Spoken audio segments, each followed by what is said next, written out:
Opa! Boa tarde a todos, sejam bem-vindos aqui à nossa disciplina de Desenvolvimento de de aplicações distribuídas, também conhecida como DAD, DAD, né? Hoje o que nós vamos ver, pessoal, é uma visão geral do que vai acontecer no nosso curso, tá?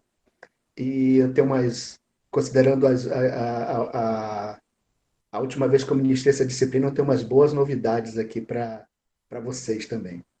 Então, eu gosto muito dessa disciplina, tá? Ela tem muito a ver com a área que eu trabalho, que é engenharia de software baseada em componentes. É a do período passado e também essa daqui ela é mais aplicada, tá? Até porque a gente trabalha com... Vai ver que a gente vai trabalhar bastante com internet, tá? Não a internet das coisas, mas a internet em si. A gente vai usar bastante rede de computadores. Eu tenho até uma dúvida com vocês. Vocês tiveram a disciplina de rede de computadores, não? Alguém poderia falar a respeito aí o que foi visto? Sim, tivemos, professor. Vocês chegaram a ver o protocolo TCP/IP, comunicação de dados, Sim, sim. As a camadas, pilha modelo OSI. pilha de protocolo do modelo OSI. Então, assim, essa base aí ela vai ser bastante utilizada aqui, tá? Especialmente aí na hora de fazer comunicação com os dados. Bom, tem alguém do grupo que não me conhece? Não, eu acho que todos vocês participaram da disciplina de desenvolvimento baseada em componentes, né?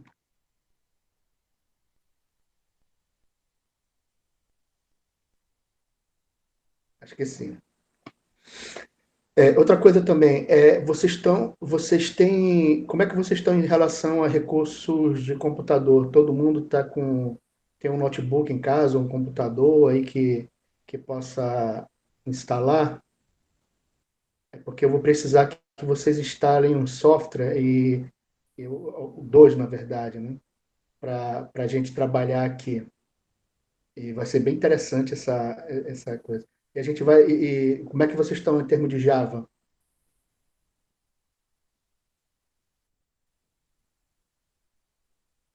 Todo mundo pegou em Java ou não? Só Hello World mesmo, professor. Desculpe, mas você pode repetir? Eu não sou tão bom em Java, não. Sei fazer o Hello World. Hello World. Mas se tu fizer uma aplicação simples em Java, não tem problema nenhum. Se souber colocar uma classe, essas coisas assim, vai ajudar bastante. Mas eu tenho material também que pode te ajudar, tá? Ok. E também não vai ser muito difícil aplicar o Java aqui na parte de sistema distribuído, mas vocês vão ter que. O mais importante é vocês entenderem a parte de programação orientada a objetos, que ela é a base aí para tudo. E vocês vão ver dois frameworks. Vamos já trabalhar sobre isso daí. Então, a gente vai ver o objetivo da disciplina, o conteúdo programático, os livros que a gente vai usar, etc. Tá? Então, o que é a ideia aqui nessa disciplina? Tá? É o desenvolvimento de aplicações que nós chamamos de aplicações distribuídas, ou através do uso que a gente chama de servidores de aplicação. Cada conceito desse a gente vai ver uma parte deles ainda hoje. Tá?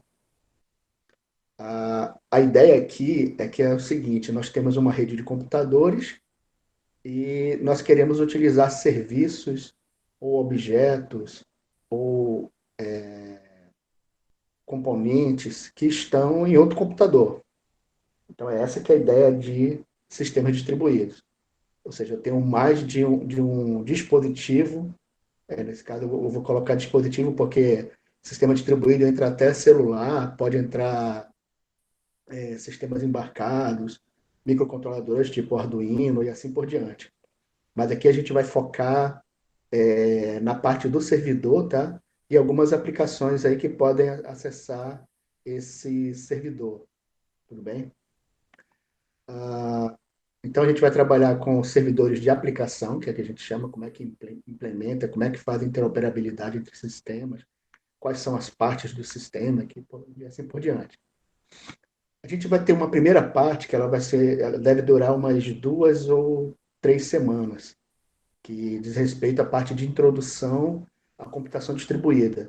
E assim, ela é toda baseada no, se eu não me engano, capítulo 17 ou 18 do livro do Tannenbaum, que é o mesmo que a gente usou na disciplina passada para a parte teórica sobre componentes. Você lembra do livro? O livro do Tannenbaum é o livro de engenharia de software. Oi, professor. Não é o Tannenbaum, não, é o Somerville.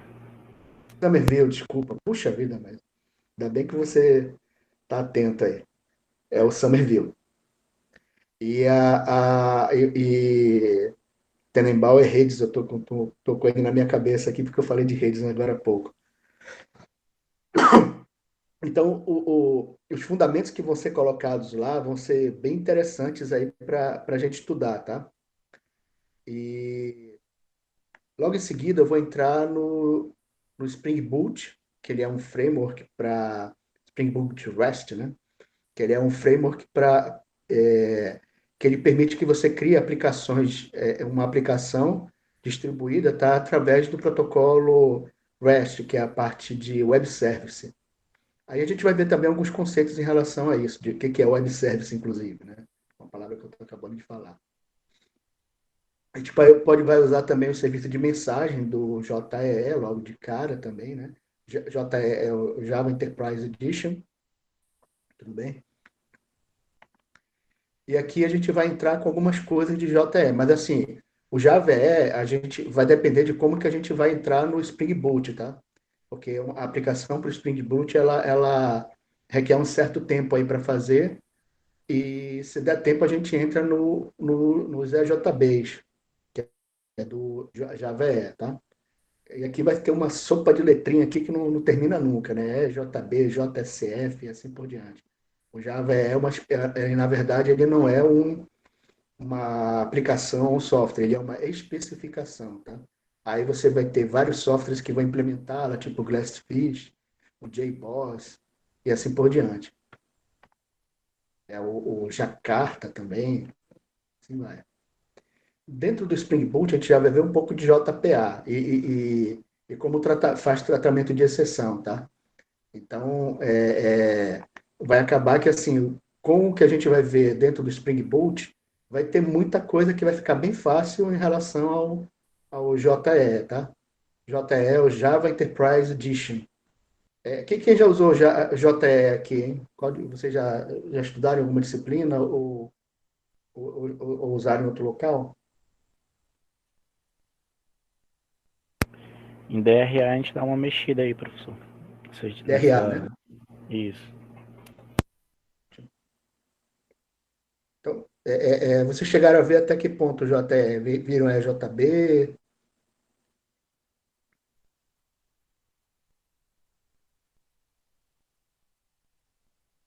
Bom, continuar aqui. Então tá aí o livro Somerville, que o Marlon acabou de falar, né? Também tem os outros do Glassfish. Glassfish, pessoal, é melhor verificar pela internet, porque ele já está na versão 8 do JE, tá? E assim, qualquer livro que vocês venham a usar, eles vão ser bem desatualizados, tá? Com exceção do Ian Somerville, que não está desatualizado, não, porque a parte teórica aqui a gente precisa trabalhar com ela. Também tem alguns livros da O'Reilly, o JE7 e assim por diante. Hoje já temos a especificação do 8, tá? SOA e SOAP, Service Oriented Application também pode utilizar. O REST, a gente vai usar muito com o Spring Boot, tá? Eu vou explicar muito bem o que é essa ideia do REST. Eu não sei se vale a pena a gente entrar na parte de SOAP, acho que nem ainda vai dar tempo, em relação à aplicação, tá? Mas a gente vai ver o conceito lá. Bom, como é que vai ser a disciplina? A gente a gente vai ter assim como na disciplina passada, a gente vai ter um exercício teórico, tá? Nessa primeira parte lá das avaliações. E depois a gente entrar no serviço de mensagem e também no RMI, serviço de mensagem, e no Spring Boot, vão haver alguns exercícios que eu vou passar e vocês vão entregando semana a semana uma parte deles, tá? Aí a gente deve concluir, a cada exercício desse a gente vai tirando uma média para vocês, tá? E sejam muito bem-vindos, você já sabe meu e-mail, né? E nossa comunicação vai ser principalmente pelo WhatsApp, até pela velocidade que fica mais fácil, né? Assim, todo o material, assim como foi na disciplina passada de projeto baseado em componentes, todo o material vai estar disponível no Cigar, tá? A gente vai usar sempre o Cigar.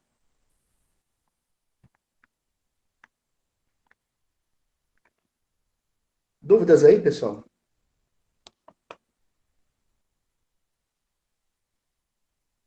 Teve alguma coisa que eu coloquei aqui que vocês acharam, opa, professor, não tem como ver outra coisa, não? Ou algo parecido?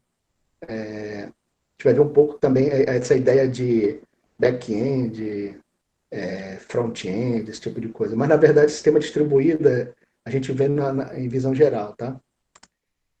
Assim como na aula passada, os slides vão ser em inglês, tá? Mas vocês vão ter disponível o material para leitura em português, tá? Que é aquele PDF lá que nós vimos na disciplina passada sobre o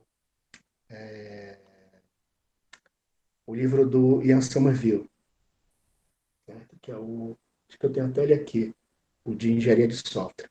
Se bem que eu mostrei aqui, ele está aqui nessa imagem aqui, ó. Então, engenharia de software distribuído. Agora a gente vai ver o que é distribuir um software, por quê, para quê e assim por diante. Essa aqui é a ideia de hoje. Então, nós vamos ver sistemas distribuídos, conceitos, o que é a computação cliente-servidor, padrões para sistemas distribuídos, principalmente os padrões arquiteturais, tá? A gente vai ver que existe uma arquitetura para sistema distribuído, e a gente até viu um pouco dela na disciplina passada, tá? E uma coisa interessante que é software as a service, software como um serviço. Vai ver com detalhes cada um.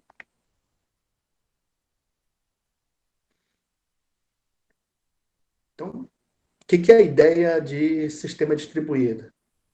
É que, pensando aí na internet, a gente tem toda a parte de computação pesada que a gente tem aqui, né? Ele já é um sistema distribuído. Quase toda aí que a gente está tendo hoje, né? Então, assim, inclusive aqui nós estamos trabalhando com o Google Meet, né? O Google Meet ele é uma plataforma distribuída. Nós temos uma aplicação que está no meu celular aqui. Nós temos uma página web que tá sendo usada, inclusive, nesse computador aqui. E temos um servidor do Google, um servidor não, né? Uma nuvem com vários servidores, e um deles está sendo usado por nós aqui para poder gravar essa reunião. E esse servidor foi usado para quê? Para que a gente fizesse, primeiro, o login aqui no nosso. Primeiro, definiu a reunião, né? A reunião foi quando eu digo definir a reunião, no Google Meet. Então, eu entrei no Google Meet, através do Google Agenda. Olha que ele estava usando o segundo software, tá? Então, aqui, eu fui no Google Agenda e marquei uma reunião lá no Google Agenda. Na verdade, eu marquei essa aula aqui. Dentro do Google Agenda, ele me dá a opção de definir uma reunião por Google Meet. Aí ele criou o link e acessou o sistema do Google Meet, o sistema web, né? Através do Google Agenda. Depois, eu passei o link para vocês, e agora o que está acontecendo aqui? alguns de vocês, inclusive eu, está usando o aplicativo de celular do Google Meet para acessar aquele servidor. Então já tem uma terceira aplicação aqui. E alguns de vocês, inclusive eu estou com duas contas aqui abertas, né? Está, estamos usando a versão web do Google Meet para poder acessar. Então aqui nós temos quatro sistemas aqui, ó, totalmente distribuídos. O Google Agenda, o, o sistema de serviço lá do Google Meet, que é do servidor, o aplicativo de celular do Google Meet e o aplicativo web também do Google Meet. Tudo bem? Então, é essa ideia aqui que está sendo passada para vocês, que praticamente todos os sistemas que a gente tem usado hoje, ou a maioria deles, tá, são sistemas distribuídos. Quando não seria um sistema distribuído? É como quando ele for standalone. Por exemplo, uma página web, não necessariamente ela é um sistema distribuído, ela pode estar ligada apenas no computador e você está acessando, mas acaba que tem uma certa distribuição, já tem comunicação entre os dois sistemas aí, né? Porque no computador local de vocês, vocês utilizam uma ferramenta, um software, para poder acessar a, a página web. E esse software é o browser. Então, o que é que acontece? Vocês vão ter um sistema local, que é o computador dentro do computador de vocês, que é um computador cliente, né? E vai ter um servidor em algum lugar que vai hospedar a página. E, e o seu browser acessa a partir do endereço que você determinou essa página e ele traz esses dados para vocês. Então, na prática, pessoal, qualquer sistema da internet, ele é um sistema distribuído, tudo bem? Só que aqui a gente vai falar de tal forma que a gente vai ver todas as partes em que se separa o sistema distribuído. E também todo tipo de configuração que a gente pode fazer, tá? Não é uma coisa complicada. A gente vai ver que tem quatro camadas, aí a gente até viu na outra disciplina quais são essas quatro camadas, e a gente vai conseguir determinar que parte do sistema está em cada camada que a gente precisa. A outra coisa importante do sistema distribuído é que o processamento da informação ela é distribuída, tá? Então, assim, não existe o processamento numa máquina só. Há o processamento dos dados em várias máquinas também. E também a engenharia de software distribuída é também muito importante para sistemas que a gente chama de enterprise. Que são esse tipo de sistemas que a gente chama de enterprise? Ou sistemas distribuídos para empresas, né? O enterprise, vamos pensar no sistema, o CIGAR. O CIGAR ele acaba sendo um sistema do estilo enterprise. Por quê? Porque ele é um sistema distribuído também, e assim, ele é o principal sistema que controla todas as atividades do IFAM. E assim, o IFAM, como vocês sabem, ele tem 14 campi. Acho que tem 16 agora, inclusive, já entraram mais dois. Acho que foi Iranduba e Manacapuru, que a gente chama de campos avançados, né? E o CIGAR ele atende a todos eles. Então, o que seria um sistema enterprise? Enterprise quer dizer, é um sistema organizacional. Enterprise quer dizer organização, tá? Organização no sentido de uma empresa, de uma organização, um serviço público que é oferecido, então um serviço privado e assim por diante. Então, a ideia é que um sistema enterprise é aquele que controla toda todas as atividades de uma determinada empresa. E ele praticamente é o que a gente chama de sistema integrado. Ou seja, há várias partes do sistema que se integram para poder atender as demandas que a empresa possui. Tudo bem? Então, acabam sendo sistemas distribuídos. Então, o que são algumas características do sistema distribuído? A primeira delas, e a que é mais visível, é o compartilhamento de recursos. Então, o que está acontecendo aqui? Vocês vão ter um hardware, que é um servidor, e ele vai estar compartilhando recursos com outra máquina que pode ser o cliente, tá? Outro computador que pode ser um computador cliente, no mínimo, tá? Ou então ele pode também se comunicar com outros computadores servidores. Qual seria esse caso? Imagina aí que você tem um site que a sua empresa ela faz venda de produtos, só que você precisa pagar usando o cartão de crédito. Então aí já vai ter uma comunicação entre o banco ou a operadora do cartão de crédito, o sistema da operadora do cartão de crédito, ou então o sistema do banco, com o sistema da sua empresa. Então aí já tem a parte de compartilhamento de recursos, tá? Aberto também, outra característica.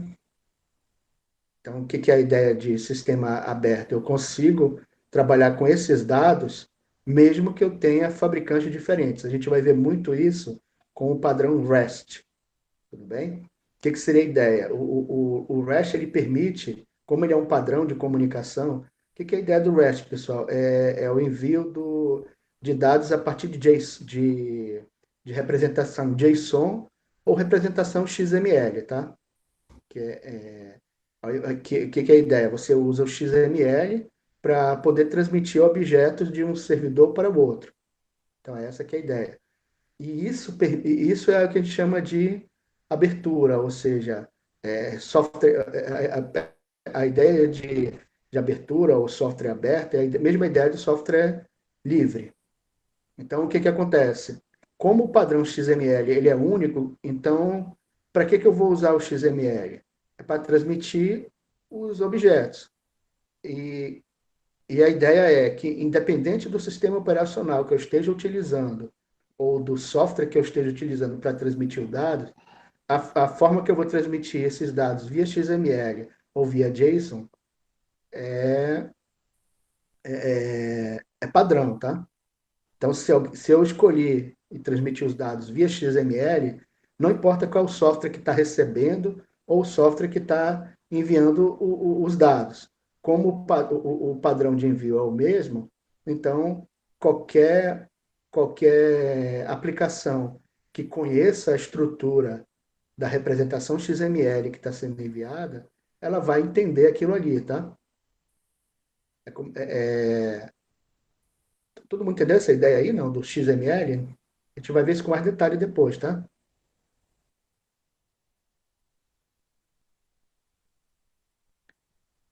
Deixa eu só colocar se não existisse o XML. Imagina que eu vou transmitir dados via internet e eu crio meu próprio padrão de envio de dados. O que vai acontecer? A pessoa que está o sistema que estiver lá do outro lado da ponta, ou seja, tem um sistema que tá enviando e eu tenho outro sistema que está recebendo. Se eu, se eu enviar os dados apenas usando um padrão que eu mesmo determinei, o que acontece? Do outro lado, eu só vou conseguir ler os dados se o outro lado conhecer o padrão que eu já tenho, certo? A forma como eu estou organizando meus dados. Supondo aí que eu estou passando os dados de vocês, por exemplo, matrícula, nome, endereço e e-mail, vamos supor. Se eu utilizar um formato próprio, por exemplo, os 40 primeiros bytes, os 10 primeiros bytes são a matrícula, 15 primeiros bytes são a matrícula, os 20 bytes seguintes são o nome da pessoa, os 40 bytes seguintes são o endereço e ah, os 15 bytes seguintes são o telefone. Se eu trabalhar dessa forma, que acontece? Do outro lado, a pessoa o software que vai receber, ele vai ter que conhecer isso que eu coloquei. Então, assim, se eu determinei, se eu abrir no meu sistema para que alguém lá nos Estados Unidos tente acessar, e ele não tiver o software de recepção, ele não vai conseguir receber aquele dado. E o que é a questão de não usar padrão, que é isso que eu estou colocando? É porque a pessoa que está recebendo os dados, ele vai ter que entender a minha especificação. Com o XML e com o REST, não. Por quê? Porque a única coisa que ele tem que saber é como é que o objeto está organizado, que é muito mais fácil de entender do que tentar entender como os dados são transmitidos. Vocês entenderam a diferença aí, pessoal?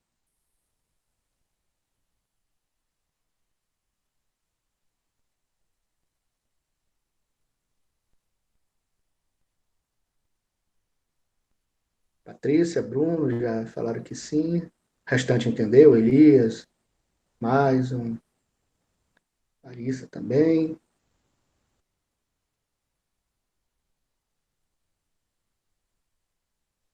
Então, o que é importante, pessoal, aqui que vai ser, que vai ser colocado para vocês?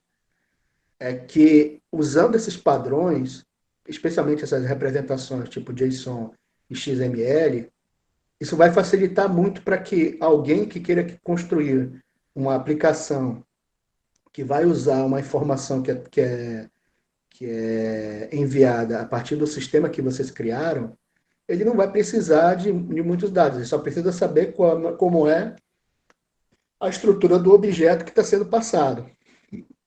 Aí ele cria uma aplicação para receber os dados que são gerados pela aplicação de vocês.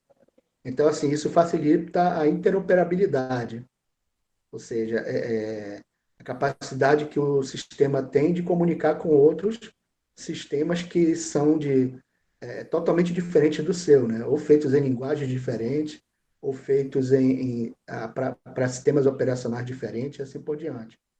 Então, vocês começam a ver aqui que essa abertura ela diz respeito a sistemas totalmente heterogêneos, ou seja, que são, são de linguagens diferentes, foram desenvolvidos em linguagens diferentes, estão em lugares totalmente diferentes também, né? Tem sistemas de segurança diferentes, mas que vão usar o mesmo padrão para transmissão de dados, tá?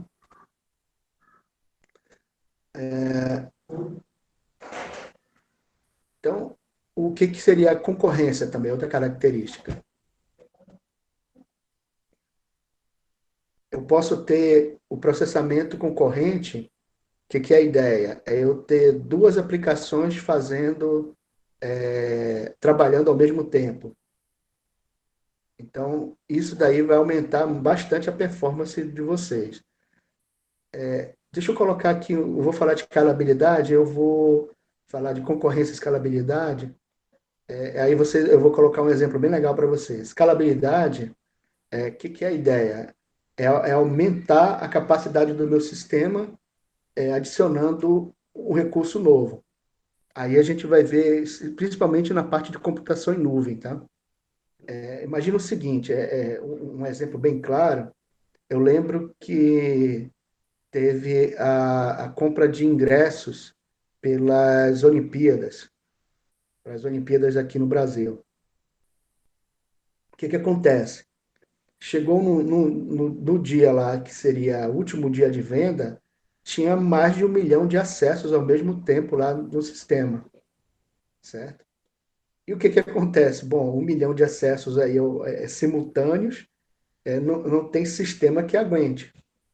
Então, mas eu tenho uma forma de resolver o problema. Eu faço a escalabilidade. Que é a ideia da escalabilidade? É eu pegar o meu sistema e dividir em mais de um computador.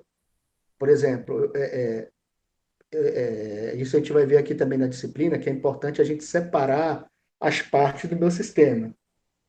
Então, a interface do meu sistema, que é a que vai atender às várias solicitações, eu posso pegar essa parte do meu sistema que ele comunica com o web, né?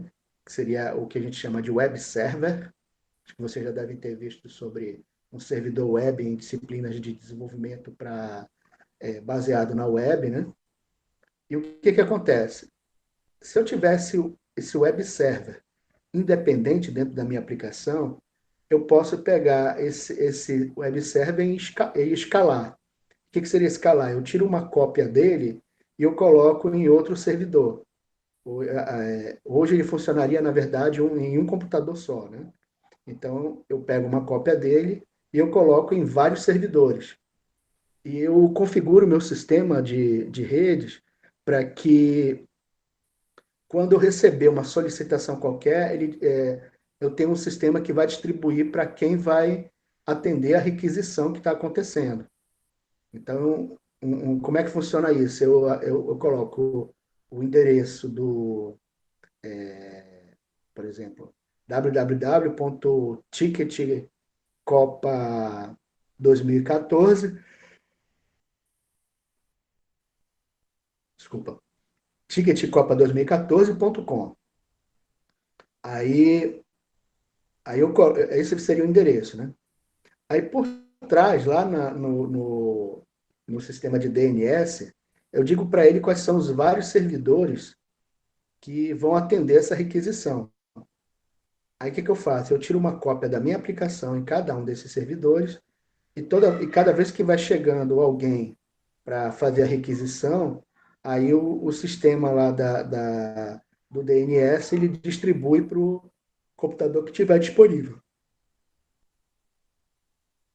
Oh, mas me deu um sono agora, hein? Então, pessoal, o que é a ideia da escalabilidade? Eu consegui fazer isso de forma rápida. Tipo, eu estou percebendo que a minha, o meu sistema não tá atendendo a todas as requisições que estão sendo feitas a ele via internet. Eu estou vendo que ele está começando a chegar no limite. Então, o que é que eu faço? Eu crio um novo servidor com uma cópia do sistema que eu tenho agora e eu digo que ele vai ser um dos recursos que eu vou ter disponível, tá? Para poder atender aquelas requisições. Aí, então, o que que eu faço? Ao invés de ter só um, eu escalo logo para 10. Aí eu crio cópias na mesma máquina, desculpa, a mesma cópia do meu sistema em várias máquinas. Aí, o que que vai acontecer isso daí? O sistema ele passa a atender várias requisições ao mesmo tempo. Isso é escalabilidade.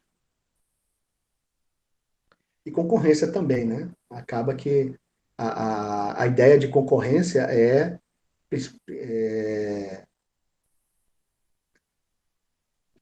atender, inclusive, várias requisições a partir da mesma máquina, tá? Então, concorrência e escalabilidade, eles são uma ideia meio que similar, né? Ou seja, é o atender concorrência é o atender várias requisições ao mesmo tempo, só que na mesma máquina. E escalabilidade é eu atender várias requisições ao mesmo tempo usando máquinas diferentes. Um vai ajudar o outro, porque na primeira vez que eu colocar meu servidor web no ar, ele vai atender tudo por concorrência. Ou seja, para cada requisição, ele vai separar uma área lá do meu sistema, tá? Vai ficar aquela área específica para um usuário, outra área específica para outro, isso tudo da memória.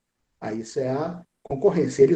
E o sistema vai atendendo cada um deles à medida que for necessário.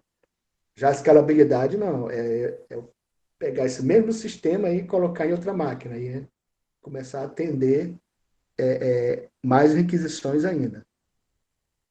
Tolerância à falha é a ideia de manter o sistema funcionando caso uma falha aconteça. Não sei se vocês já viram de disponibilidade de 99% do tempo, disponibilidade de 100%, 50% e assim por diante. Tolerância à falha tem a ver com disponibilidade, tá? Do sistema, ou seja, ele continuar operando mesmo que uma falha aconteça. E a melhor forma de eu ter tolerância à falha é eu ter um sistema distribuído. Por exemplo, vamos supor que eu tenho um sistema funcionando aqui em Manaus, outro em São Paulo e outro no Rio de Janeiro. É o mesmo sistema, por exemplo, de ticket da Copa. O que que acontece? Se o de Manaus é para atender aqui a região norte, o de São Paulo vai atender ali o de São Paulo e Rio de Janeiro vai atender a região sul, sudeste, nordeste e centro-oeste. E o que que aconteceria aí nessa ideia?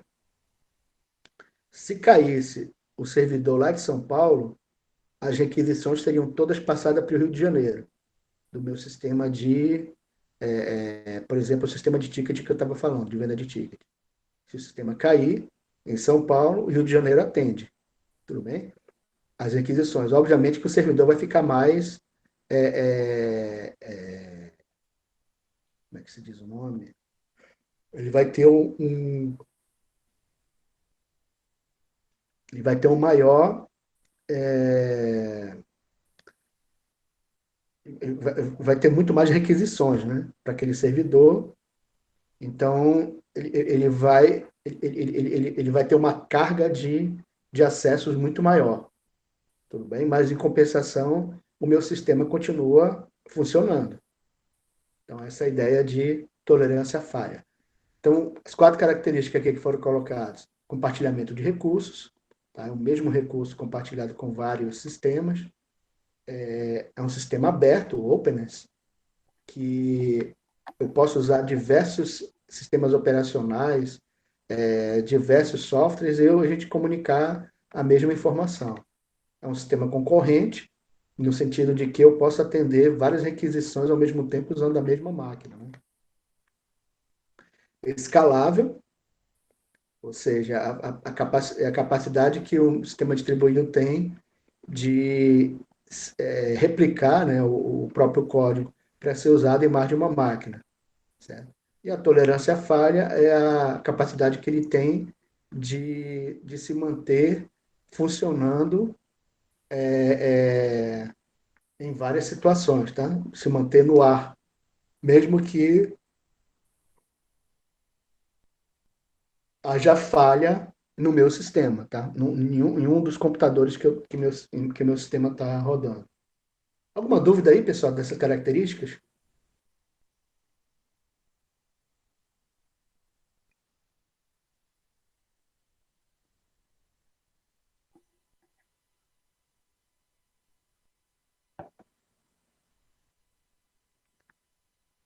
Na prática, a gente acaba vendo isso muito no nosso dia a dia, né? Então, assim, fica bem fácil de entender aqui. Então, vamos usar os sistemas distribuídos. E quais são os problemas aí que a gente pode encontrar? Bom, obviamente que qualquer sistema distribuído é muito mais complexo do que um sistema que a gente chamaria de standalone, né? Funcionaria com um único processador. Então, o que é o problema do sistema distribuído? É porque eu tenho que gerenciar esse sistema através da rede. Então, vai ter uma rede de computadores, todo sistema distribuído tem que ter, ele vai funcionar a partir de uma rede de computadores, tá, pessoal? E, e eu tenho que me preocupar com essa comunicação desses dados, tá? Hoje em dia, com a adoção dos frameworks, está muito mais fácil, porque você não precisa ficar criando código para transmitir e enviar dados, tudo bem? Os próprios frameworks já fazem isso, vocês vão ver isso bem rápido aí, depois quando a gente for ver o Spring Boot. Então, outra coisa também é que eu não há uma autoridade única que controla o sistema de cima para baixo, tá? Então, essa é a ideia da internet em si. O que ele quer dizer, que quer dizer com isso? É que eu posso, dentro de sistemas distribuídos, né, eu posso criar à vontade mais sistemas aqui e usar esses mesmos dados que tem aí.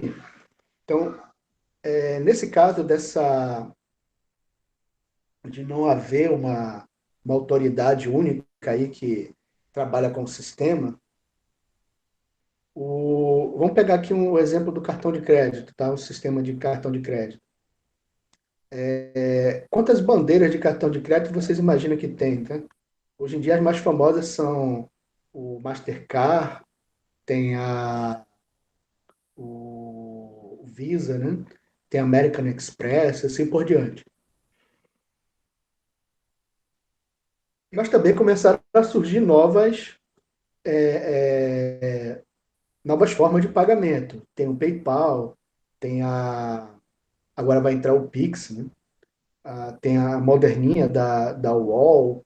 Então, assim, tem vários sistemas aí que você pode usar para fazer pagamento de qualquer serviço que você queira. Por exemplo, a minha filha estuda no IDAAN, né? Então, a matrícula a gente paga usando o sistema de pagamento do UOL. Mas eles poderiam usar o PayPal também, sem problema nenhum. Eles podem usar também algum sistema desses das maquininhas aí que tem. Então, há várias formas de você prestar o mesmo serviço, tá? São vários fornecedores do mesmo serviço, tá? E, e o que eu quero dizer com isso? É que um sistema é o sistema de matrícula do IDAAN, está usando o sistema do PayPal, nesse caso então, do UOL, né, para fazer o pagamento. Mas esse sistema do UOL também é usado pela empresa que vende as fardas da escola. Também é usado em livrarias para que você possa pagar pelos livros que vocês têm. E assim por diante. Então, é isso que a gente quer dizer com não há uma autoridade única. O que acontece é cada sistema ou cada empresa tem uma certa necessidade e precisa de um outro sistema para atender aquela necessidade, certo? E os sistemas que fornecem aquela necessidade podem se integrar ao sistema que você tem. Então, quando a gente fala de sistema distribuído, a gente fala também de sistemas integrados, tá? Que vão comunicar entre si para atender melhor uma necessidade específica dos consumidores, tá? Então, assim, sempre a ideia é atender necessidades. E os sistemas vão trabalhar em conjunto para que essas necessidades sejam atendidas. Tudo bem? Então, essa que é a questão aí do, de cada um dos sistemas. Então, deixa eu repetir aqui cada uma delas aqui. Então, eles são mais complexos que sistemas que rodam num só computador, até por causa dessa comunicação com a rede, que é a segunda parte, né? A complexidade aumenta porque partes diferentes do sistema são gerenciadas de forma independente, assim como a rede, né? Então, a gente vai ter sistemas diferentes comunicando entre si, mas cada um sendo gerenciado por fornecedores diferentes, tá? Mas eles trabalhando em conjunto, eles atendem a necessidade de um cliente. E também não há uma autoridade única que controle tudo, tá, pessoal? Na internet, inclusive, isso é impossível. Tudo bem? Alguma dúvida aí desses problemas aí em relação ao sistema distribuídos? Ficou claro aí para vocês?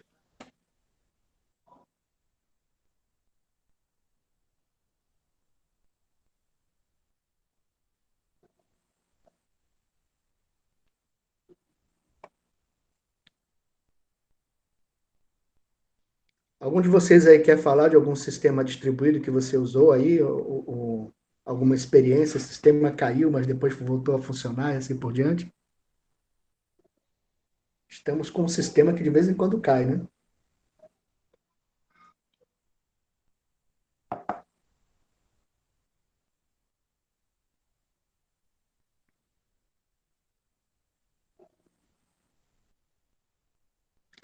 Facebook.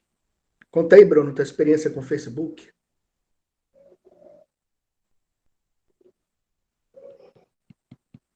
Por que que você acha que ele é distribuído?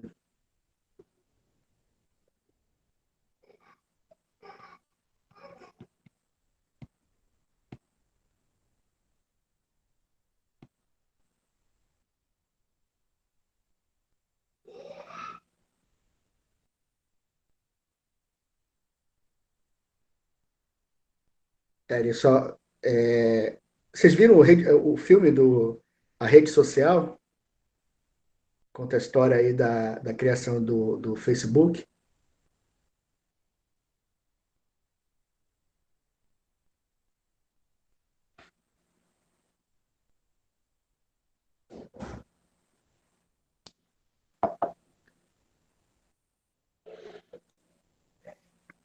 Bom, tem uma parte lá que o Saverin, que o,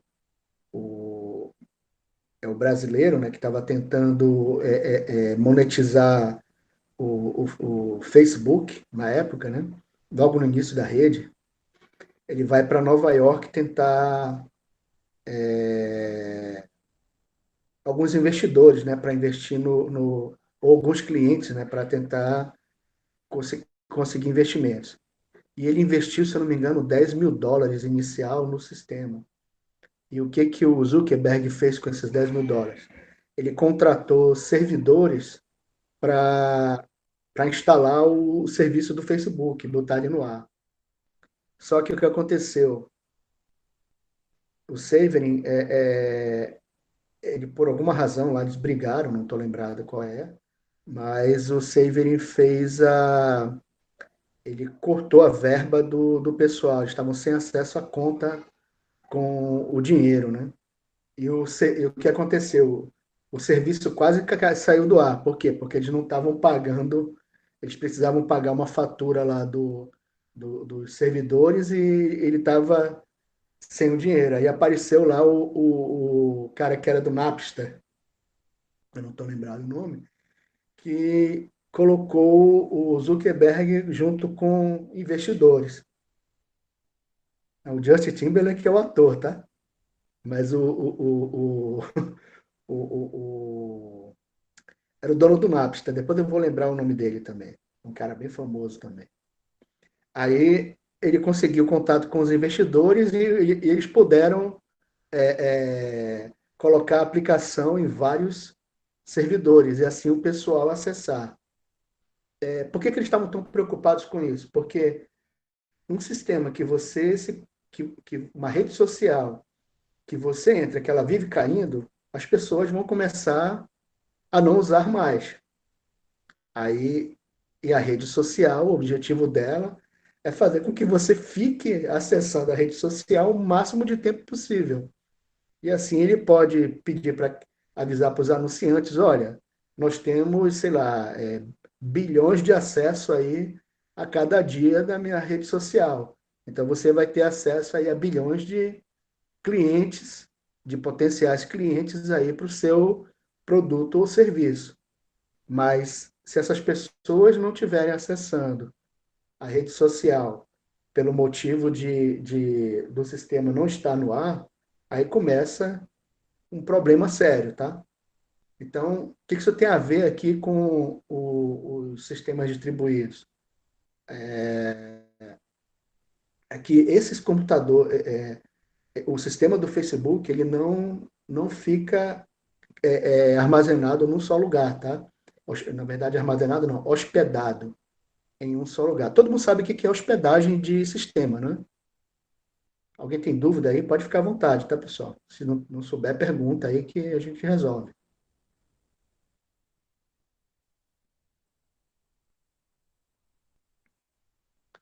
Mas só para alinhar aqui, a hospedagem de sistema é você contratar um determinado servidor, computador, tá? De uma empresa, e eles vão abrir para você uma área dentro do servidor deles e vão dar um software de acesso e vocês vão poder instalar e configurar o sistema de vocês naquele computador que ele deixou disponível para vocês.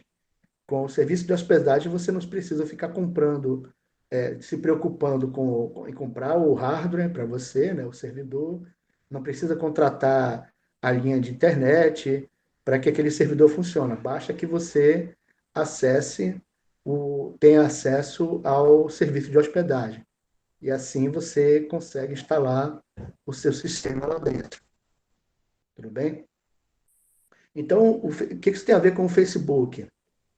E eu vou até colocar uma outra que aconteceu. Isso foi em 2009 ou 2000, acho que foi em 2011 ou 2012, na verdade. Houve na internet um ataque pesado, a gente chama de Denial of Service, ou DOS. Já ouviu falar, não? O que é o Denial of Service? Se eu, o que é um ataque de Denial of Service, né? Ou negação de serviço? Imagine aí que você tem um computador e que tem uma página hospedada nele. E de repente começa a vir mais requisições que a máquina consegue atender. O que que acontece? Vamos supor aí que a máquina de vocês é capaz de atender simultaneamente sei lá, 10 mil conexões, 10 mil acessos, né? Ao mesmo tempo. Aí, de repente, começam a vir aí uns 20 mil acessos de uma vez só, ou 40 mil acessos de uma vez só. O que que acontece? Nesse momento, como a capacidade do servidor ele é apenas de 10 mil requisições, então as requisições, a partir disso daí, ele começa a negar, que é o Denial of Service. Então, só que quando ele começa a negar, ele começa a ficar lento. Aí o sistema, para quem está utilizando, vai cair. Então ele vai ter que, ou ele fica esperando na fila, né, para poder ele acessar o serviço, ou então ele o sistema vai derrubá-lo, vai derrubar a conexão dele e ele não faz nada ali. Enquanto isso, o sistema fica atendendo várias vezes essas requisições. Mas por que, que ele para de atender? Porque se ele ficar se preocupando, a máquina ficar se preocupando em atender as dezenas de milhares de requisições, o que, que acontece? Ele deixa de fazer o processamento dos dados das 10 mil que já estão lá. Então, quando isso acontece, a máquina começa a ficar lenta e derruba o servidor. Então, esse é o Denial of Service, que é um tipo de ataque aí que é muito famoso. Por que eu estou falando nele? É porque quando fizeram, nessa época, esse Denial of Service desse ano, aconteceu que foi instalado a partir de um vírus que foi passado por e-mail. Então, em cada dispositivo que você acessasse o e-mail, esse programa, esse vírus, ele se hospedava no computador que você está, e naquele horário lá ele começou a. O Denial of Service começou a acontecer porque o vírus estava mandando requisição para diversos servidores ao mesmo tempo, usando máquinas comuns, inclusive, por exemplo, as máquinas que nós poderíamos estar usando agora, né? E o que, que aconteceu? Derrubou um monte de sistema em todo mundo. E o Facebook ficou no ar. Acho que foi a única rede social que não caiu na época, né? Acho que só tinha ele, acho que o Orkut, não lembro quais eram as redes sociais ainda disponíveis na época, né? Mas vários sistemas pelo mundo todinho foram derrubados. E o Facebook não caiu. Por quê? Porque a hospedagem do sistema o sistema foi desenvolvido para ser distribuído e, e o fato dele estar distribuído em milhares de máquinas, eu posso até falar milhares aí, ou centenas de máquinas, vou colocar centenas na época, tá? Hoje já deve ser milhares, mas como ele estava em centenas de máquinas, então, mesmo ele atingindo uma delas ou duas, etc., o vírus, né? Não conseguiu derrubar todas em que o Facebook estava funcionando e o sistema estava funcionando direitinho.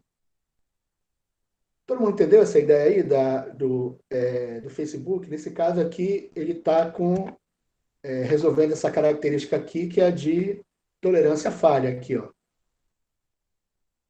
Tudo bem? Ele está usando a escalabilidade, ou seja, uma cópia do próprio sistema em vários outros recursos, e resolveu a questão de ser tolerante à falha. Isso a gente chama também de sistema redundante, tá? Ou seja, eu tenho o mesmo sistema em vários locais, se um cair, o outro mantém ele em pé. Entenderam essa ideia, pessoal?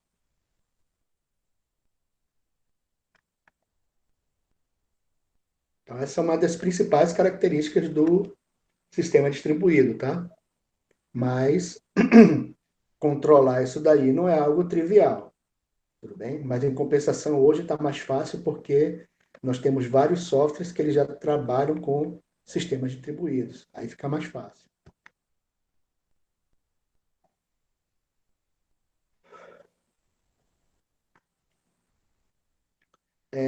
Aí eu vou falar de algumas outras questões, né? Que diz respeito à transparência. Então, o que que seria transparência? Qual a capacidade que o sistema distribuído tem para parecer um só para um usuário comum? Eu estava falando do Facebook, né? Quando você acessa facebook.com, você se preocupa com onde é que está hospedado, qual é o servidor que está atendendo a sua requisição?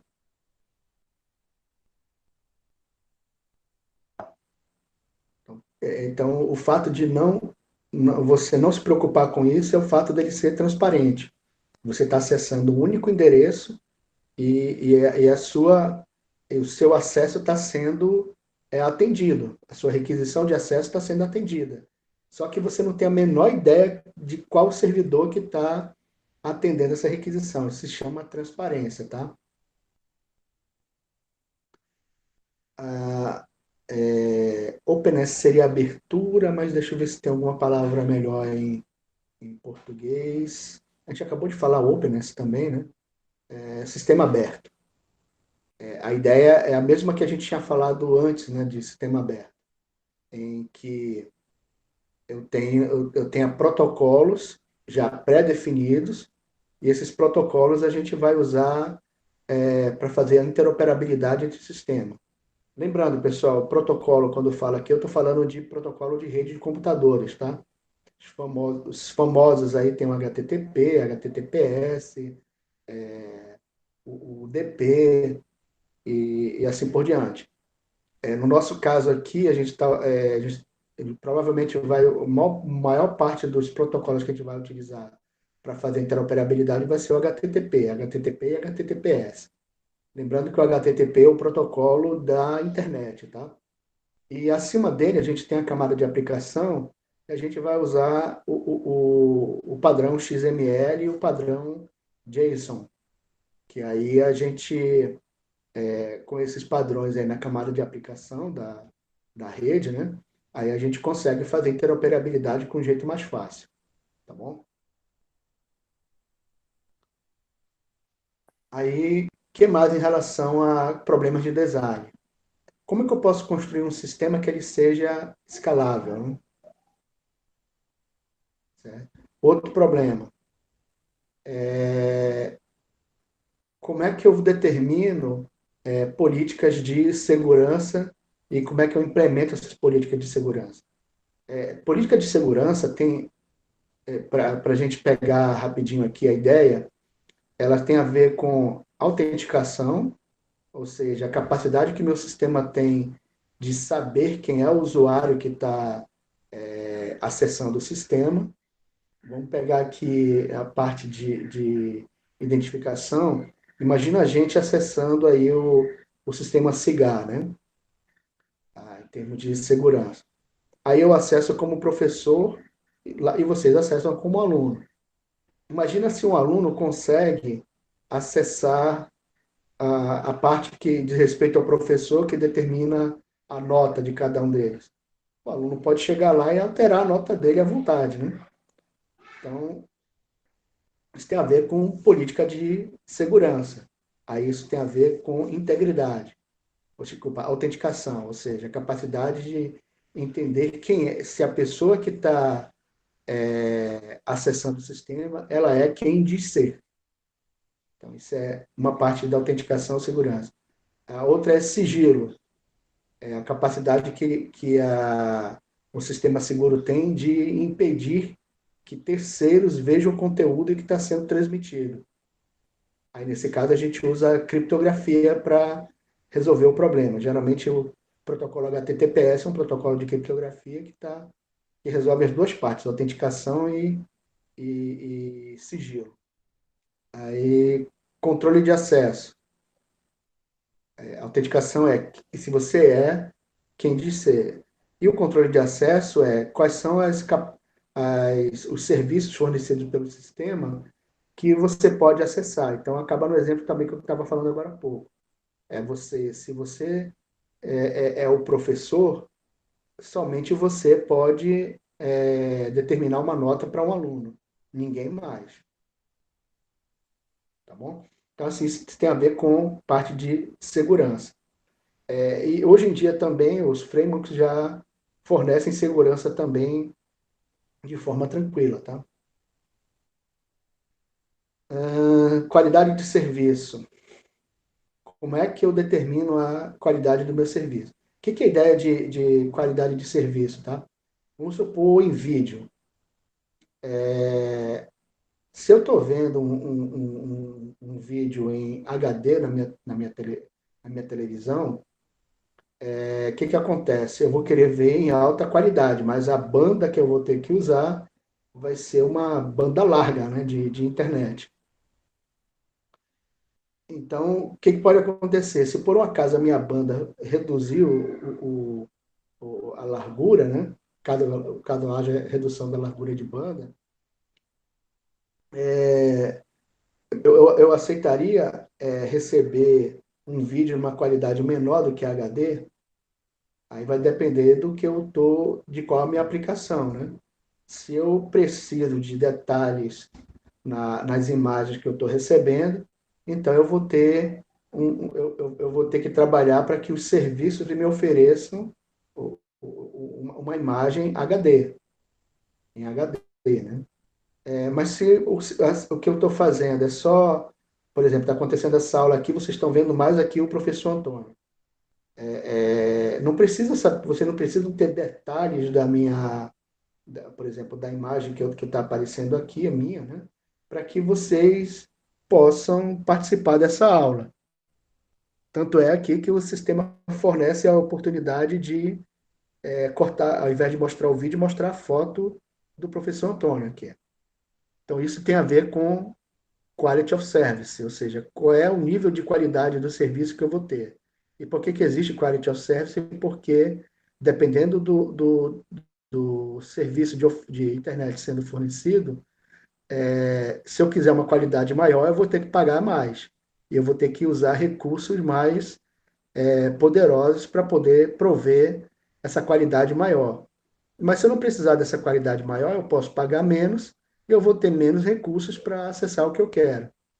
Então, por exemplo, se você acessa um computador somente para ver acessar um browser na internet, basta usar um computador com pouca capacidade e uma internet não tão rápida, tá? Agora, se você tá fazendo vídeo como está acontecendo aqui, aí eu preciso de uma internet mais rápida. Então, essa é a ideia de quality of service. Quanto que eu estou disposto quer dizer, o quanto que a minha aplicação exige em termos de recursos, principalmente de internet, né, para o meu serviço sendo oferecido. E gerenciamento de falha, como é que eu faço para evitar que, primeiro, detectar falhas, né? E como é que eu faço para reparar essas falhas? Se aconteceu uma falha de comunicação no meu sistema, como é que eu faço para manter ele no ar ainda? Ou então, como é que eu faço para reduzir o impacto dessas falhas? Supondo aí que eu estava me cadastrando num determinado sistema e ocorreu algum erro. E aí, quando eu voltar para o sistema, eu vou conseguir parar de onde eu, eu tinha antes ou eu tenho que começar tudo de novo? Então, se a resposta é não, eu tenho que continuar de onde eu estava, aí eu vou ter que prover mecanismos para que a pessoa que esteja acessando o meu sistema, ela possa continuar de onde ela parou antes, tudo bem? Isso significa que eu tenho que armazenar sessões, identificar os estados da sessão que estava sendo feita e poder gravar essas informações também. Então, assim, dependendo da resposta a cada uma dessas perguntas, pessoal, vocês vão ter que trabalhar para que o sistema de vocês atenda ao que ele está pedindo. Então, transparência. Eu não preciso me preocupar qual é a máquina que tá atendendo ao meu serviço. O que seria não transparência? Seria assim, para a pessoa acessar aquele endereço, só daria para ele acessar, ele teria que conhecer a máquina, ele teria que conhecer um pouco mais de detalhes sobre a minha aplicação, para ele saber como usar, né? Sistema aberto, né? Ou seja, É qual seria a questão aí? Será que eu consigo fazer com que o meu sistema, os dados do meu sistema sejam acessados por aplicações de fabricantes diferentes? Então, eu teria que prover uma interface para isso. Todo mundo entende o conceito de interface aqui, né? A interface que eu falo não é interface de tela, é interface de comunicação. Então, eu teria que prover uma interface para que outros fabricantes acessem o meu sistema. Deixa eu ver um exemplo desse caso aqui. Um dado que alguém possa querer acessar de um sistema. É o sistema de CEP do Correio. O Correio provê o que a gente chama de web service, que é uma interface de comunicação, em que você digita o CEP e ele retorna o endereço daquele CEP. Tudo bem? Aí o Correio fornece isso através de um web service. E o que acontece? O Correio não precisa saber quem vai usar. A única coisa que a pessoa que vai usar precisa saber é como é como é que ele faz para acessar esse sistema do CEP do Correio. Tudo bem? Então, então quando ele está falando de abertura ou de interoperabilidade, aí eu vou ter que prover meios dentro do meu sistema, tá, que permitam essa interoperabilidade. Tá? Uma coisa importante sobre escalabilidade é, se alguém responder, não, esse meu sistema precisa de escalabilidade. Então, eu tenho que separar o meu sistema em partes, porque eu posso ter um banco de dados em máquinas diferentes, o sistema de acesso ao banco de dados em outra máquina, o sistema que atende às requisições web em outra máquina e assim por diante. E isso dá trabalho para desenvolver, tá, pessoal? O meu sistema precisa trabalhar com segurança. Se você disser que sim, você vai ter que se preocupar com a parte de autenticação do sistema de vocês e também a parte de sigilo. Sigilo, autenticação e controle de acesso. Vão ter que se preocupar com isso. Se não precisar se preocupar com isso, basta que o sistema seja aberto, basta colocar uma página lá e você acessa e não precisa se identificar para poder acessar o sistema. Tá bom? Essa que é a ideia aqui esses problemas de projeto, né? Dependendo de para quem você responde sim, vai ter um trabalho correspondente para isso, tá? Vai ter um trabalho a mais no desenvolvimento do sistema.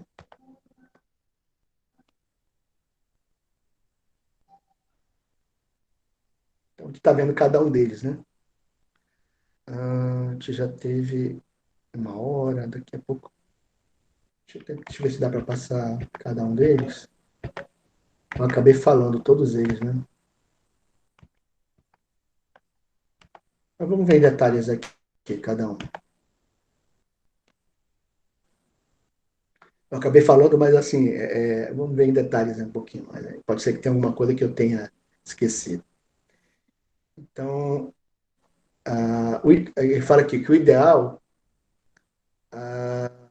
o usuário não precisa se preocupar se o sistema é distribuído e, e os sistemas deveriam ser independentes de características de distribuição. Então, essa que é a principal da ideia da transparência, tá? O usuário não sabe e nem precisa saber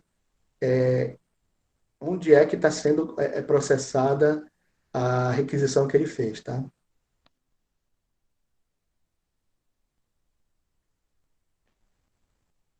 Bom, ele até fala aqui que é impossível, né?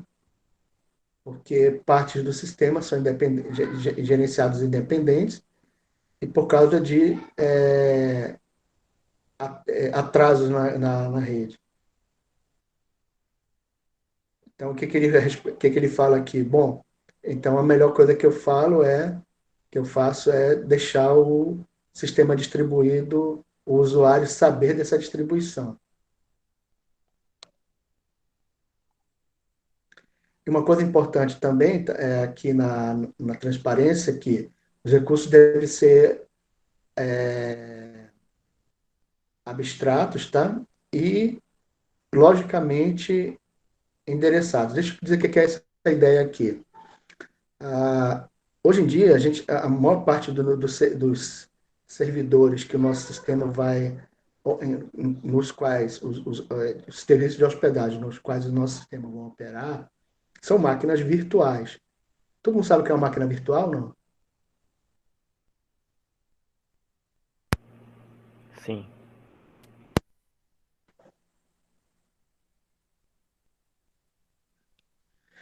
Então, hoje está uma maravilha para você criar uma máquina virtual, tá? Na Amazon, basta você solicitar, ele dá um software para você. Aí você mesmo cria uma máquina virtual conforme a sua necessidade. Aí ele só dá um IP para você e você pode usar uma ferramenta tipo Put,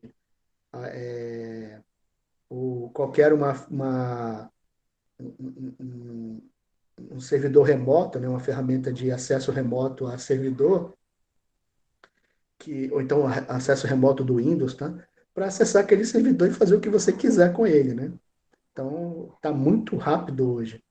É absurda essa velocidade aí, inclusive, de fazer isso, tá?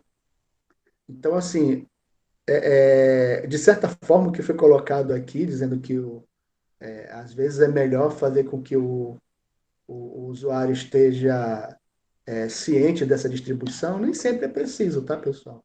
A maioria das pessoas acessa o Facebook e nem sabe que ele é distribuído, na verdade, tá? Tão transparente que ele é.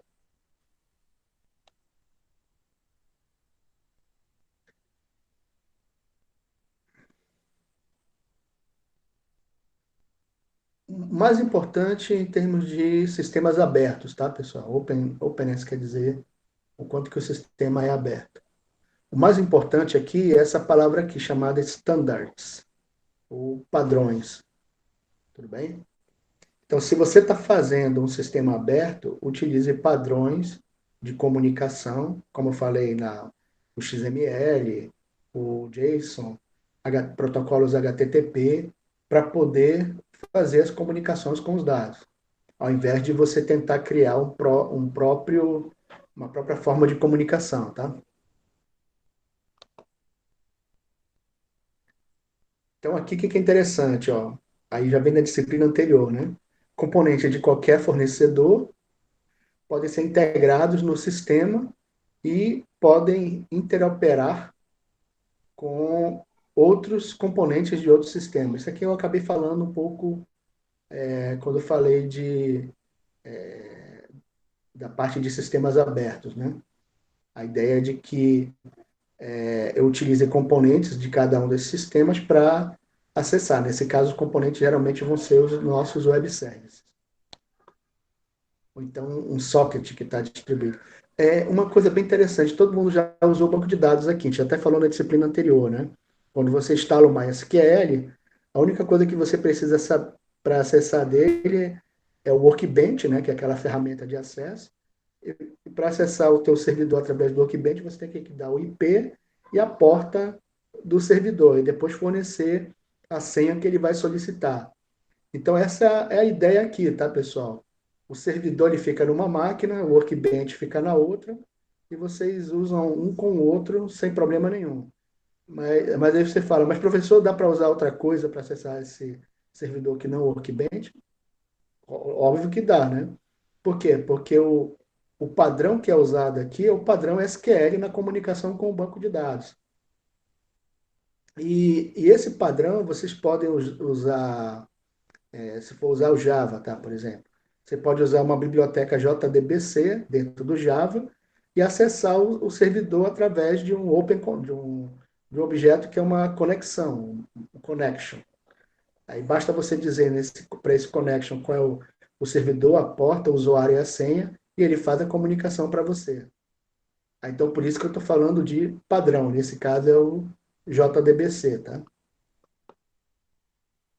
E nesse caso aqui, o que está acontecendo? Eu tenho um componente, que é o servidor do MySQL, e eu vou ter dois outros componentes para acessá-lo. Um vai ser o Workbench e o outro, por exemplo, a minha aplicação Java.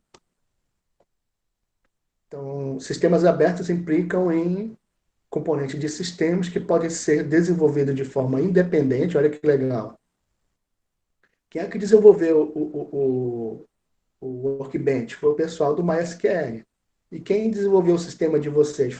Foi vocês, certo?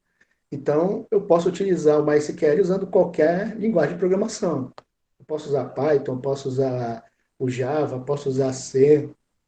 Todas essas linguagens têm bibliotecas para que permitem acessar o MySQL. E a mesma coisa vai funcionar com outros bancos de dados, né? O, o SQL Server, pode ser o Postgre e assim por diante. Então, pessoal, todas as vezes que vocês forem falar de sistemas abertos, tá? Eu tenho que me preocupar com qual padrão utilizar, senão eu vou ter muito trabalho para desenvolver o meu sistema, tá? E aqui, lá vem ele falando aqui, a parte principal, ó, Web Service. Estão vendo aí na padrões de Web Service para arquiteturas orientadas a serviço. Então a gente vai ver essa parte de Web Service, tá bom? Bom, só para entender um pouco aqui, rapidinho, só adiantar, a ideia de Web Service é a seguinte: o exemplo que eu falei foi do sistema de CEP, né, do correio.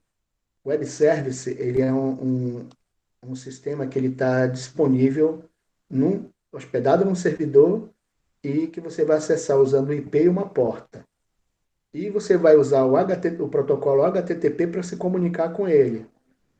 Tanto o protocolo HTTP, né? Vai ser o HTTP ou HTTPS para comunicar. Isso significa que você vai dar um endereço de internet e uma porta para acessar esse sistema. Então você consegue até acessar esse sistema através de um browser, certo? E que dados vão ser transmitidos de um lado para o outro? Vão ser dados XML ou JSON, que hoje o HTML5 já faz o processamento desses dados de forma tranquila, tá? Por isso que é importante os padrões aqui. Então, assim, se você vai querer que sistemas que se comuniquem, se preocupa com o padrão sendo utilizado. E os padrões, em termos de representação de dados que são mais utilizados, nesse caso aqui, são o JSON e o XML. E vocês podem usar o REST também, que vai ajudar muito a criar esses web services aqui. A gente vai aprender bastante sobre o REST. Escalabilidade de um sistema reflete a habilidade que ele tem de entregar um serviço de alta qualidade, mas que demanda o acréscimo, o aumento do sistema, tá? Então aqui eu vou ter três características dele: o tamanho, a distribuição e a capacidade de gerenciamento. Tamanho aqui. Deveria ser possível adicionar mais recursos ao sistema para para que ele atenda um aumento do número de usuários. Eu acabei explicando isso daí para vocês, tá? O sistema de notas, não, desculpa, de ingressos da Copa do Mundo, né? Que é escalado. Então, o tamanho desse sistema ele pode aumentar ou reduzir conforme o número de usuários, tá? Obviamente que toda vez que eu aumento o sistema, eu vou ter que pagar um pouco mais para que ele atenda esses usuários. Mas assim, se eu não pagar, o que acontece? Eu vou perder esses possíveis clientes aí do acesso. Eu não vou ter, por exemplo, no caso, a minha venda de ingressos, com o exemplo que eu coloquei, né? Distribuição. O sistema ele pode ser disperso de forma geográfica. Eu até coloquei o exemplo lá do meu servidor estar em Manaus, São Paulo e Rio de Janeiro, né? Sem que isso venha a degradar a performance. E gerenciamento, a ideia de gerenciamento em termos de escalabilidade é permitir que o sistema aumente o seu tamanho sem muito trabalho, tá? mesmo que as partes do sistema estejam alocadas em organizações independentes, tá? Então, o que seria a ideia? A ideia seria eu escalar o meu sistema utilizando diferentes serviços de hospedagem, tá? E bastando apenas eu contratar o serviço e instalar o meu sistema por lá.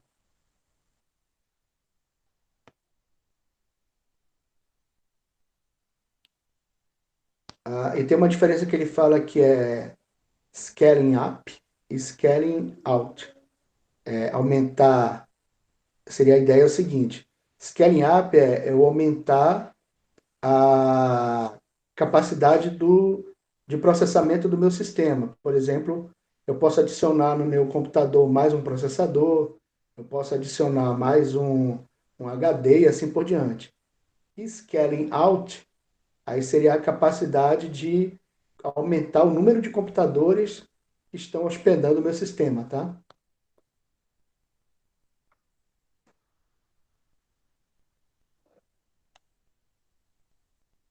Segurança, né? Então aqui tem muito a ver com ataque, eu expliquei um para vocês, que foi o DOS, tá? Então, quando o sistema é distribuído, o número de formas que o sistema pode ser atacado é significativamente aumentado, tá? Comparado por sistemas centralizados. Se uma parte do sistema é atacada com sucesso, então a pessoa que atacou ah, pode usar esse sistema como um backdoor em outras partes do sistema. O que ele quer dizer com backdoor? Se eu ataquei uma parte do meu sistema, ela vai estar vulnerável. Desculpa, se alguém atacou uma parte do meu sistema, aquela parte ali vai estar vulnerável àquilo que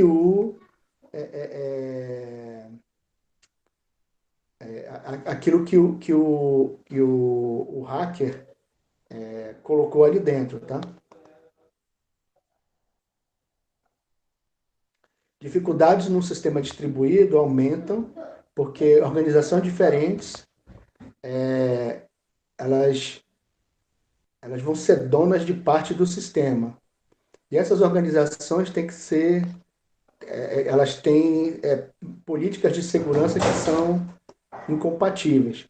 Então, eu estava falando no meu sistema, por exemplo, usar o PayPal, né? O PayPal vai ter a segurança dele, mas o meu sistema, por exemplo, de biblioteca, de livraria, ele vai ter. Desculpa, pessoal. O meu sistema da livraria vai ter outros níveis de segurança, tá? Que são diferentes lá do sistema de pagamento que tem aqui. Então, o que ele está colocando como sendo um risco? É que dependendo da interdependência que tem dentro entre os dois sistemas, pode ser que um deles torne o outro vulnerável. Então, a gente tem que tomar cuidado com isso daí, tá? Então, aqui tem alguns ataques que é interceptação, né, que ele está falando aqui, onde as comunicações entre as partes dos sistemas são interceptadas por um hacker, de tal forma que a perda da confiança dos dados, tá? Desculpa, confidencialidade. Interrupção. Aí foi o Daniel Service que eu expliquei para vocês agora há pouco, certo? Ou seja, o sistema vai ser interrompido. Outra forma de ataque é modificação. Alguém modifica os dados. Por exemplo, aí se tiver um sistema de eleição aí, está acontecendo nos Estados Unidos, né? Obviamente que a gente não está usando sistemas para isso, mas a ideia de modificação é mudar alguma informação que está dentro do sistema e isso acarretar alguma coisa no mundo real, né? Por exemplo, o aluno que consegue acessar aí a conta do professor, ele pode modificar a nota dele e passar com 10 aí na disciplina. E a fabricação de informação aí já tem muito a ver com a famosa fake news, né? Que é a ideia de que você criou algum dado dentro do sistema e a partir desse dado que foi criado, ele vai gerar novas situações. Por exemplo, você pode, vamos supor que você invadisse um sistema do banco. Você pode criar uma conta corrente ali para você mesmo, tá? E, e a partir daquela conta corrente lá, você colocar, fazer saques de forma, desculpa, saques não, depó- depósitos de forma ruim, né?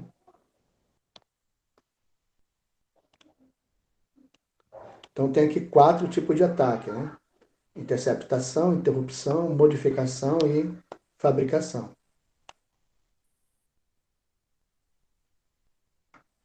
E isso aqui a gente falou também, tá? De qualidade de serviço, vai depender, dependendo da qualidade do serviço que eu tenho, obviamente que eu vou pagar mais por ele, certo? Ah, e o principal ponto é o tempo de resposta e o que a gente chama de throughput, a capacidade assim de eu transmitir os dados dentro da minha rede, né? Ou o que a gente chama de largura de banda, certo? Então, o tempo de resposta, pode ser que eu tenha um limite de tempo de resposta pré-definido. Por exemplo, se eu for usar videogame, né? Aí eu tô usando videogame online. Então, o tempo de resposta é importante, tá, pessoal? Porque cada vez que eu estou movimentando o controle, o servidor vai ter que movimentar lá o meu bonequinho, lá no meu jogo, né? O meu personagem. E, e essa informação ela tem que ter um tempo de resposta rápido para que a outra pessoa que esteja jogando junto comigo, ela tenha a informação acurada da posição, quando eu digo acurada, o mais próximo do real possível, em relação a onde está o meu personagem lá dentro do outro jogo, né? E throughput tem a ver com o quanto que eu posso enviar de dados aí na minha rede. Então, se eu for transmitir por um determinado tempo, né, por muitos dados, aí dá para trabalhar até com vídeo. Mas se eu tiver um limite, não dá para usar vídeo, por exemplo, porque eu não vou conseguir fazer a transmissão das informações aqui. Mas assim, se o throughput for muito baixo, eu posso tentar reduzir a qualidade do vídeo para poder transmitir os dados de forma mais curta, né? O que é a vantagem de usar vídeo no celular? Como a tela é pequena, então o que acontece? A tela do computador é grande, a tela do celular é pequena. Então, assim, como o tamanho do vídeo, da imagem é menor, eu posso transmitir os dados do vídeo com menos informação. Ou seja, o monitor aqui que eu tô usando, ele é de 21 polegadas. Já o meu celular, ele é de 5 polegadas, mais ou menos. O que acontece? Eu posso transmitir os dados suficientes para apresentá-los em 5 polegadas. Assim como eu posso transmitir os dados suficientes para apresentá-los em 21 polegadas. Se eu apresentar os dados num vídeo, num computador de 21 polegadas, os dados de um celular de 5 polegadas, né? Se ele não transmitir todos os dados que a câmera está pegando aqui em HD, quando chegar lá no meu monitor de 21 polegadas, eu vou ver um vídeo pequeno, certo? Se eu for me preocupar só com o do celular. Isso tem a ver com o throughput, a largura de banda, né? A qualidade de serviço é particularmente crítica quando o sistema está ligando com sistemas de dados de tempo crítico. Aí eu estava falando do jogo, né, pessoal? Mas tem outras situações que são mais absurdas. Por exemplo, se eu estou fazendo uma cirurgia remota, ou seja, eu controlo lá daqui da minha casa o sistema de cirurgia e lá em cima do paciente eu vou ter as pinças que vão estar buscando lá, fazendo abertura ou passando bisturi e assim por diante.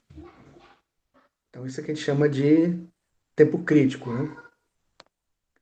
Aqui ele fala também outro exemplo de stream de vídeo e de som. ou seja, o vídeo não parar, né? Eu também citei esse dado aqui de vídeo streams, né, que é o que está acontecendo aqui com a gente. Nessa circunstância, se a qualidade do serviço cair abaixo de um padrão pré-determinado, o som ou o vídeo pode se tornar tão degradado que é impossível de entender. Deu para entender a ideia aqui, pessoal? Então, assim, que ele está colocando aqui? Se por um acaso o throughput aqui dessa comunicação cair, talvez você não. Aí eu vou ter problema nessa aula, porque ninguém vai conseguir me ouvir, né? Então, esse que é o ponto do QoS. E geralmente, gerenciamento de falha no sistema distribuído, é inevitável que falhas irão acontecer, né? A internet pode cair, por exemplo. De tal forma que o sistema tem que ser projetado para ser resiliente a essas falhas, certo? Uma coisa importante, pessoal, falhas vão acontecer. O que é tolerância à falha? É a ideia de você manter, mesmo com a falha, o sistema funcionando. Então, é essa que é a ideia. Caiu o meu sistema aqui, caiu um computador lá do meu sistema distribuído, eu posso fazer com que as requisições para aquele computador elas sejam direcionadas para um outro, né? Então, aqui, você sabe que você tem um sistema distribuído quando aconteceu a quebra de um sistema do qual você nunca ouviu falar e o seu trabalho continua funcionando. Então, essa que é a ideia aqui. Sistemas distribuídos devem incluir mecanismo para a descoberta se um sistema falhou. E ele tem que continuar a, a entregar o máximo de sistema possível, mesmo com essa falha. E o máximo possível automaticamente se recuperar dessa falha. Então a ideia aqui é caiu uma parte do sistema, não tem problema. O sistema redistribui o tráfego para uma outra parte e aquela outra parte atende essas necessidades. Geralmente, gerenciamento de falha tem a ver com redundância de sistemas. Eu criar mais instâncias dos meus servidores para poder ter o sistema com disponibilidade máxima. Tá? Uma coisa importante sobre isso. Vamos pensar aqui no cigarro, pessoal. No dia de aula normal, eu preciso ter o cigarro funcionando de madrugada?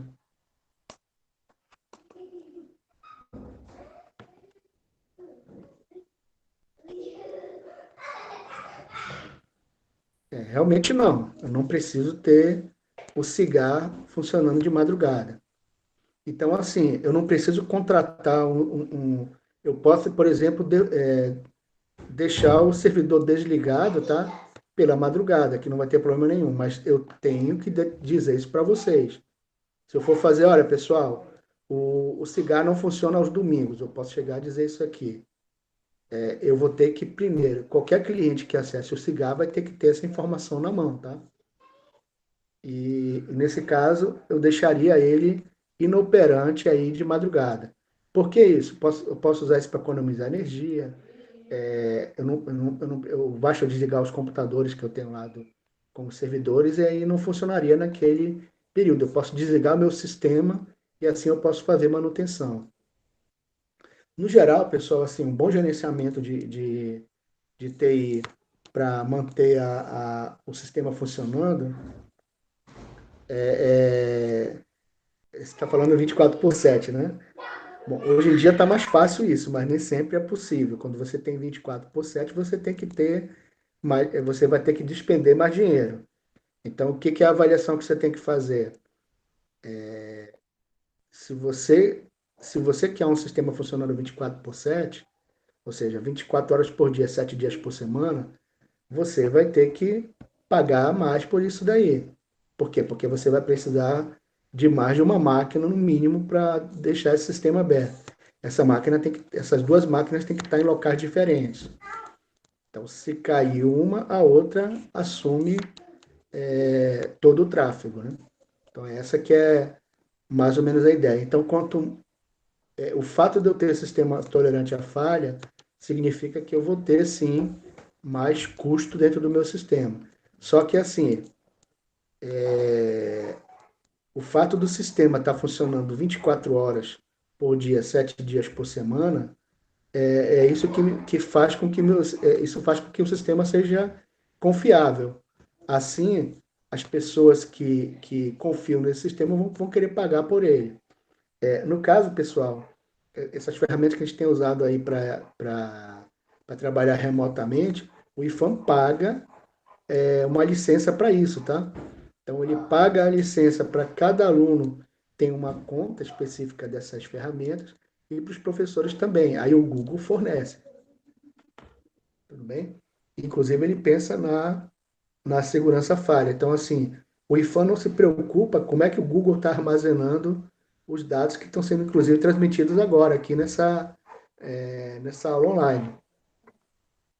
Mas, para o IFAM ter isso, ele tem que pagar. Então, tem esse detalhe aí. E aí, cada um vai avaliar, né? Se vale a pena pagar ou não para deixar um serviço 24 horas por dia, 7 dias por semana funcionando.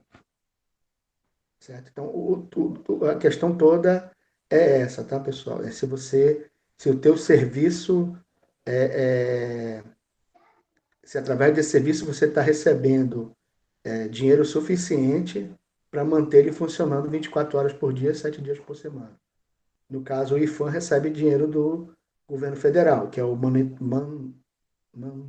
mantenedor do IFAM, é o MEC nesse caso. Mas se o MEC chegar um dia aí e deixar de pagar o IFAM não vai poder pagar o serviço do Google aí, a gente já não vai ter tudo isso, tá?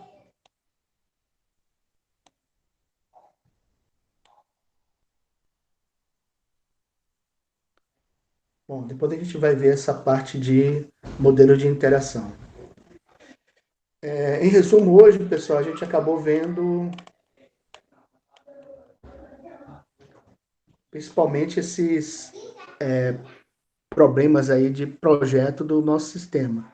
É importante vocês saberem o seguinte, que vocês podem ter tudo isso aqui, transparência, sistema aberto, escalabilidade, segurança, qualidade de serviço e gerenciamento da falha.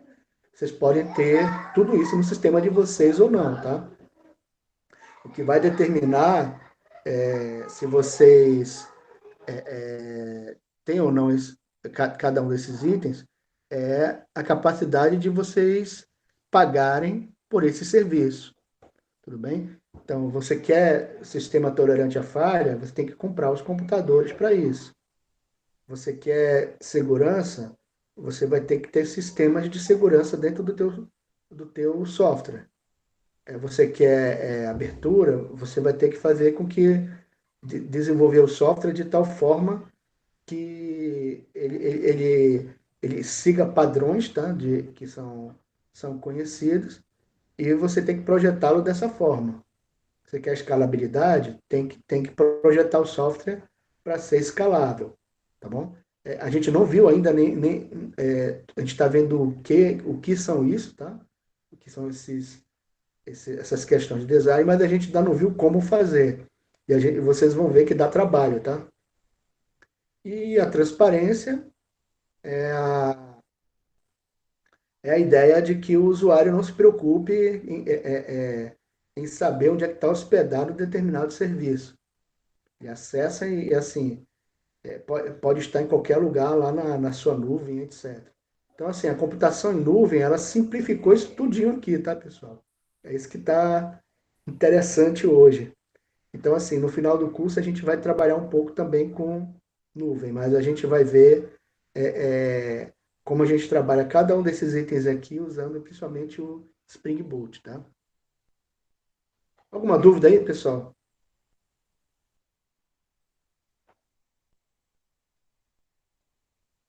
Vocês entenderam esses essas questões de design aí?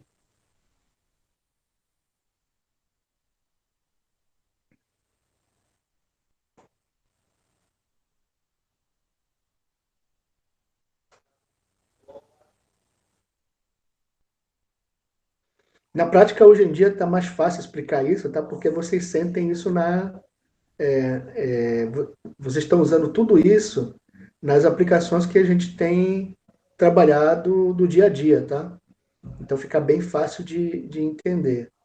Então, assim, as ferramentas que o Google está fornecendo para a gente, tipo Google Classroom, Google Meet, o próprio, no caso do Facebook, né, que é o WhatsApp, todas essas questões aí já foram trabalhadas nessas aplicações, tá? Agora, o que vai ser interessante para vocês é vocês criarem as próprias aplicações que têm essas características aqui que são apresentadas, tá? Que cobrem essas questões aqui que estão sendo colocadas aqui nesse slide, nesse caso, né? Mas, assim, hoje em dia está muito mais fácil isso porque o Spring Boot é um framework. O JE é uma especificação, tem vários frameworks que implementam ela. Então, assim, vocês não precisam mexer tanto em código, porque muito do que já resolve esses problemas aqui já está disponível, mas vocês vão ter que aprender a como configurar o software de vocês de tal forma que ele seja transparente, aberto, escalável, seguro, que tenha uma boa qualidade de serviço e um bom gerenciamento de falhas. Então a gente vai ver tudo isso daí, como fazer nessa disciplina.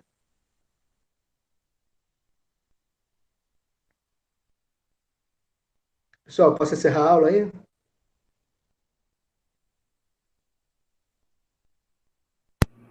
Vai ter chamada, professor? Eu queria que vocês escrevessem aí no chat o nome de cada um. Deixa eu até colocar aqui.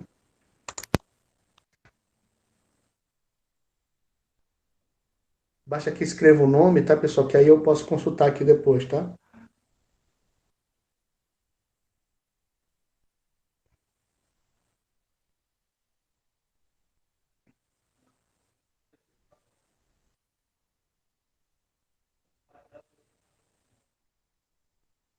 Assim, como eu fiz antes, tá? Eu vou disponibilizar essas aulas aí para vocês acessarem online, tá? E também um exercício de fixação aí na próxima semana.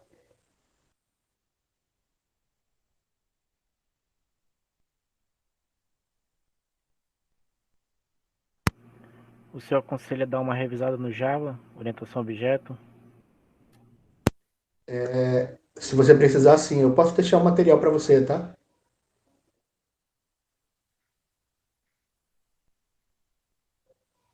Eu tenho um material básico aí na parte de orientação a objeto, que aí você pode dar uma olhada.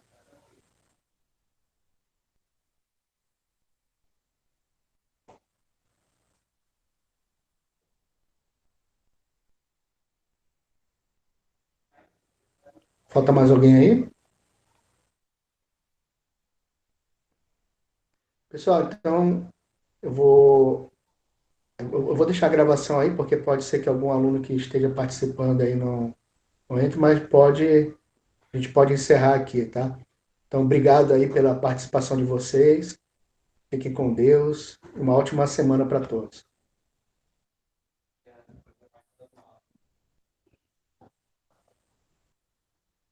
Até, Larissa. Obrigado a vocês aí.